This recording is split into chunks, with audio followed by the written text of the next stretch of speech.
السلام عليكم داوديال ميل با joogtaan waxaan leeyahay anigoo liibaan bidaar caawiye waxaan rabaa barnaamijkii youtube-ka inaan soo celiyo insha Allah oo aan kaga hadlo arrimo kale dad badan ay isweydiin doono sheekadii new hair lotion iyo bidaartii qof walba oo isticmaala waa og yahay meeshii ku dambeysay ama uu og yahay meeshii ku dambeysay saliidda new hair lotion insha Allah barnaamijyo kale ayaan kusoo qaadan doonaa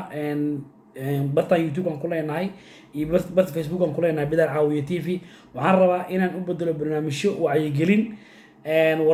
wararkii ugu dambeeyay Soomaaliya barnaamijka sportiska iyo ciyaaraha iyo madadaalada iyo waxa way arrimaha bulshada waxaan kaloo ku soo qaadan doonaa kaftanka siyaasadda kaftanka sportiska rag badan ayaa la jafi doonaa asxaab badan ayaa halkaan la soo fadhiisin doonaa insha Allah haddii Ilaahay idmo waxaan ku leeyahay meel walba ay joogtaan waxaan rajeynayaa insha Allah isku soo noqod wanaagsan ibn aadan iswaaye Soomaaliya xukuma maada arrin baa kala geysay asxaabta meel walba ay joogtaan kun iyo koo jeer waxaan leeyahay waa ku mahadsantihiin inta subscribe-kana siisay inta noo maalisay waxaa nagala soo naga daawan kartaa page-kan ku leenahay tiktok-ga bidaar caawiye tv ayaa asana naga daawan doontaa insha Allah waxaan ku leeyahay Premier League ugu bilowday maanta team Manchester ahead team Manchester United midda ku dhacday wala Brighton intay heshay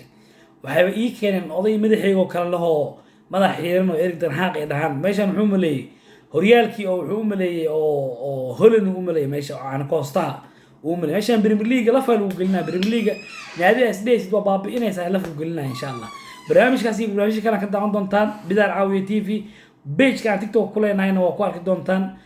Real United xanaaqina waxa Premier League bilaw waay isma gaarin wali Liverpool waa aragtay kala leerka taa waxa waay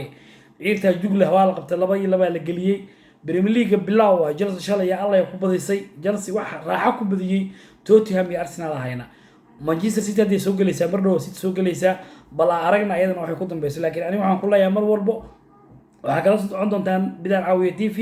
dhacdooyinka TikTok waa nala socon doontaa Facebook noo soo follow gareeya aad u mahadsantiin salaamu calaykum wa rahmatullahi wa barakaatuh